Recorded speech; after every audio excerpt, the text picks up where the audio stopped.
Thank you so much for this great guided meditation and for all of your insights and information.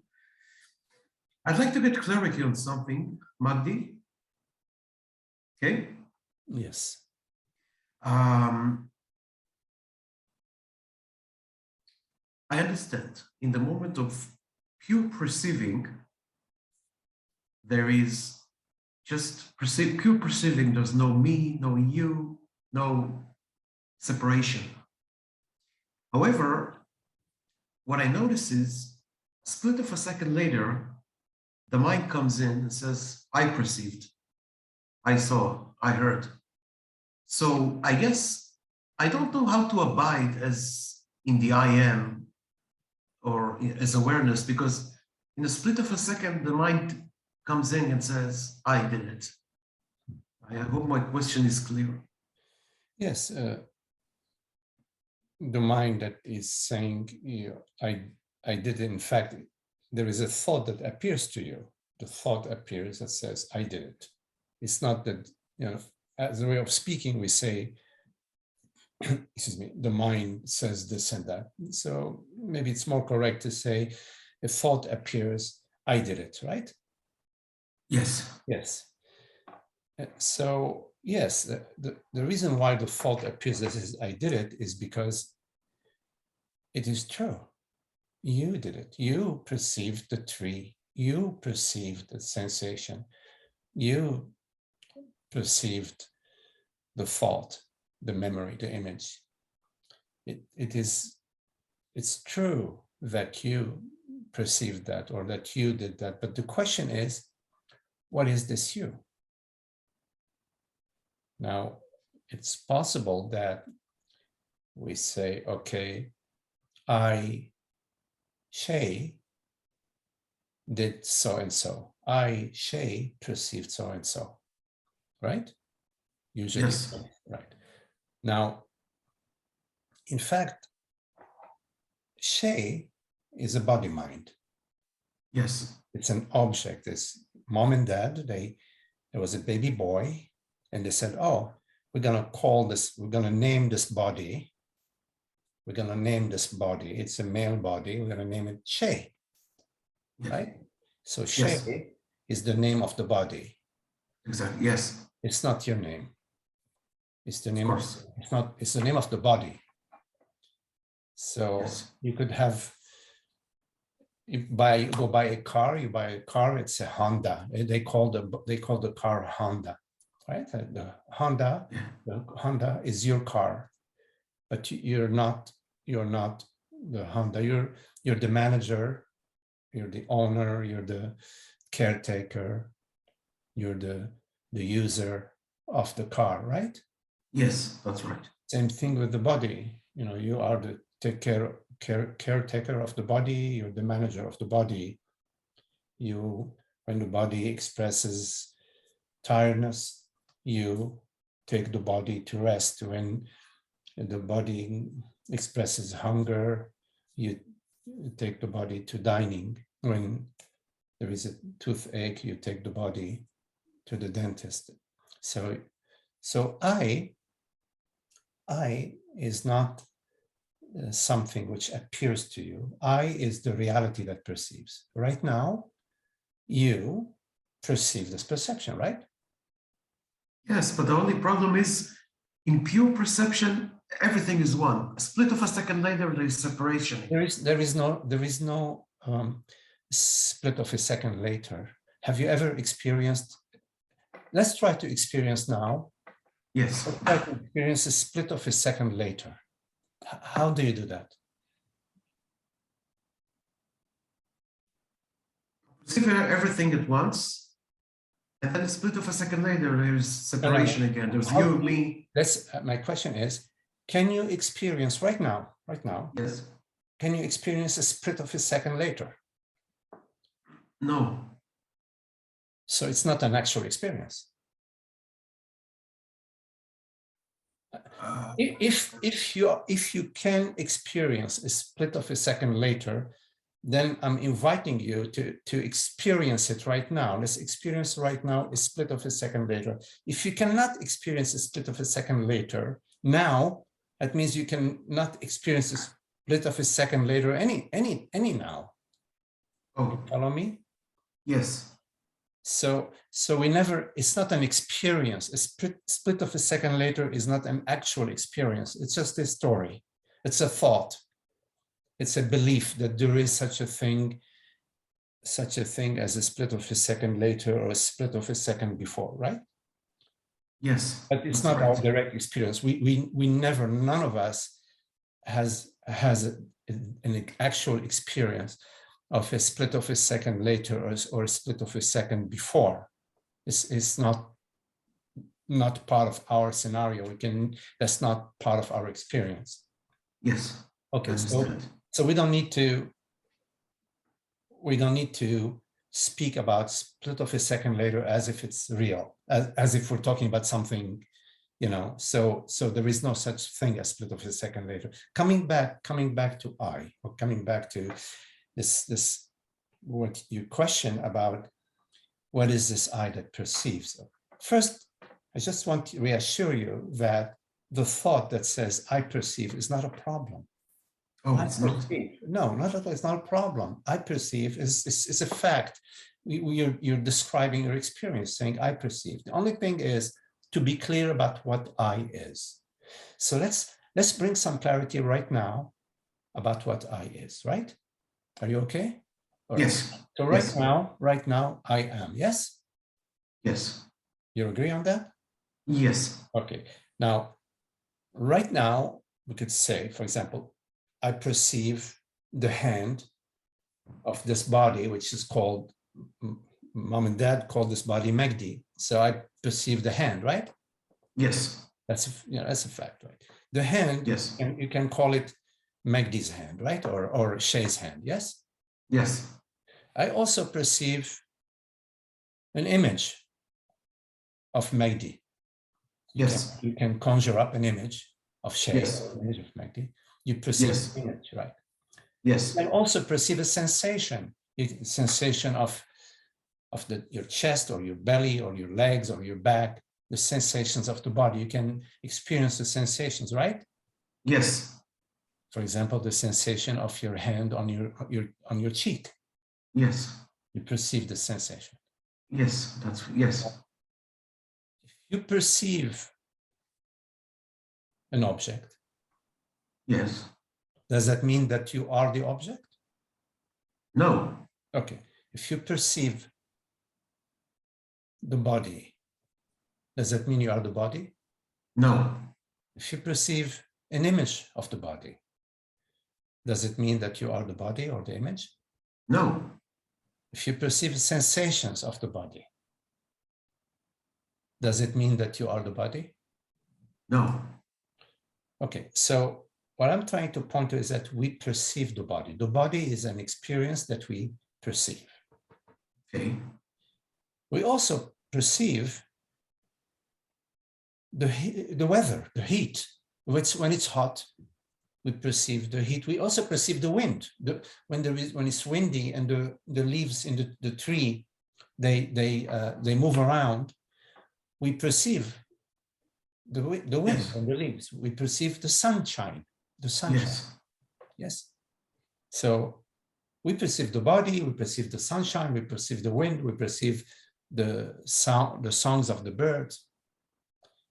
That which perceives is not an object of perception. So, but yet, I is undeniable, but it is undeniable as awareness. You follow? Yes, yes, I do. Awareness is undeniable. It cannot, I am aware is undeniable. Nothing could deny awareness. Do you agree with that? I do. Can I just ask a small question? Yeah. Or are you doing? Yes. So even the appearance of separation is being perceived by awareness? Absolutely. When you Ah, perceive, oh, that I am this body, and this body is only 5'8", it's limited, it's only it can only function in Tel Aviv, or it's limited. You perceive or the belief. When you perceive the belief or the feeling that I am limited, yes. that feeling, that belief, that thought, that belief appears in awareness. Yes. Yes. But the belief that I am mortal, that I'm limited, that I'm whatever, miserable, doesn't make awareness miserable, doesn't make awareness limited. In other words, awareness can perceive an ant, or it can perceive an elephant.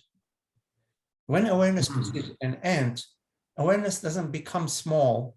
When it perceives an elephant, awareness doesn't become big. Uh-huh. Uh-huh. Uh-huh. Okay. So I'll just finish up with just a little small experiment. Just 1 second. This is the glasses, okay? Well, before I name it.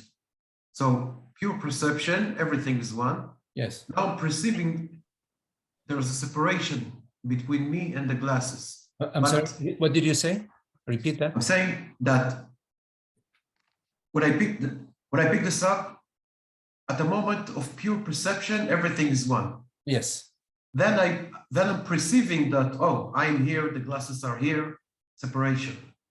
But that's also being perceived. That's, yeah, you are perceiving the thought and the belief that there is separation. You're perceiving an inference. You're inferring distance. The concept of distance. The concept of distance is a useful concept, because in the realm of manifestation, we can use the concept of distance. For example, I could tell you from here to New York City, it's going to take you 8 hours by, in the plane, it's going to take you 3 days in the train. So the concept of distance is a useful concept. The concept, so it's a model. Distance is a model. So yes, you perceive the inference. You're inferring a distance. Yes. Yes. So, but there's no issue with that. I mean, if you infer a distance, it's okay. When I tell you, for example, your car is parked 100 feet down the street, it's a useful concept, right? Because you can visualize the distance. You can visualize, because you have learned, over time, you adopted this concept, is useful for you. You know that 100 feet, when I tell you 5 feet or 100 feet, there is a representation that is useful for you, for the body mind. So the body mind. For example, that you need 10 minutes, the body mind requires 10 minutes walking to get to the car. Right. Oh, so I see. So the separation or the distance is good for the body mind in order to function in the world. Yes, distance does not mean separation. Separation is a belief that consciousness is limited and dependent on the body mind, and that there is in fact a separate reality outside of the reality of consciousness. That's what separation means. At least in Advaita. Separation does not negate the concept of distance. I see. The belief that I am a limited, separate body mind, meaning I consciousness depends on the body mind, is limited by the body mind. That is separation. That is ignorance. I see. I see. It's a belief, because in our experience, we are this moment, our experience is awareness. Yes. Yes. I understand. And this experience of awareness, we don't experience a male awareness or a blue awareness or a female awareness or a big awareness or a small awareness, a hot awareness or a lukewarm awareness. Awareness does not have those phenomenal limitations or qualities. Yes. Yes. Yes. Yes. I understand, Magdi. And that is our experience. I just have to remember that pure perceiving doesn't mean I always need to be in the state. I always need to be in the state of before seeing objects or stuff like that. No. Like awareness is not a state. It's our natural. It's our reality. It's the reality of everything. So, when you refer to I, let me say I don't need to. Awareness is completely free from any needs. right. A need is a concept that is connected to, well, first there are biological needs, physiological needs that apply to the body mind. Yes. That apply into the realm of the phenomenal realm. Right. And then there is the psychological needs, the need to become somebody, the need to be known, the need to attain a realization, the need to, and these are connected with the belief that awareness is limited and lacking. But awareness is not lacking anything because it's not in the phenomenal realm. The reality of your experience is not phenomenal. Phenomena are appearances within awareness, like waves are appearances within the ocean. Or like shapes of the smoke. The smoke has different shapes. Yes. So phenomena is shapes and forms, vibrations, light, reflections of light, colors are vibrations of fields, electromagnetic fields. Yes. So phenomena is the movement of the ocean. So awareness in movement, in motion, is phenomena. So phenomena is awareness in motion, or the creation of awareness. So that, like in your night dreams, you have a lot of phenomena. People, things, I don't know.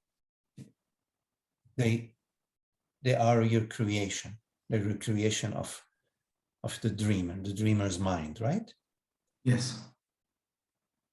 But the reality of the dragons, or the reality of the pink elephants in your dream, their reality is not in the elephant, is not in the pink elephant. The reality of the pink elephant is in your dream. You're the dreamer. You're the dreamer's mind. Yes. So similarly, phenomena, colors, shapes, sounds, sensations, perceptions, in the waking state, their reality is not in them, is not in the object, is not in the reality of the tree, is not in the tree. There isn't a tree reality outside of the reality of consciousness. So the tree reality is, the tree is like, borrows its reality from consciousness. Consciousness lends its reality. It's not proper way to say it. Consciousness appears as a tree to to itself. Because that which perceives the tree is I awareness perceives the tree. Ah. So the tree appears from awareness because there's only one reality. There isn't a separate reality out there which is manufacturing trees. Right. There's one reality. And the reality that we know right now, that is right now, is awareness. Yes? There's no other reality. Yes. Thought that says there is another reality, the reality of the thought, which says there is another reality. The reality of that thought is awareness. Oh. Yeah, so yeah, I get it. It's like awareness is giving birth to everything, if I could use. Is giving birth to everything and is the perceiver. And also the perceiver. It gives birth out of itself and it perceives. It's entertaining itself. Self-entertainment, you know. It puts together the cast, it puts together the play, it puts together all the scenes, and is the viewer. So it conceives, creates, perceives, and destroys. But not in time, not in time, in this instant moment, which is not in time.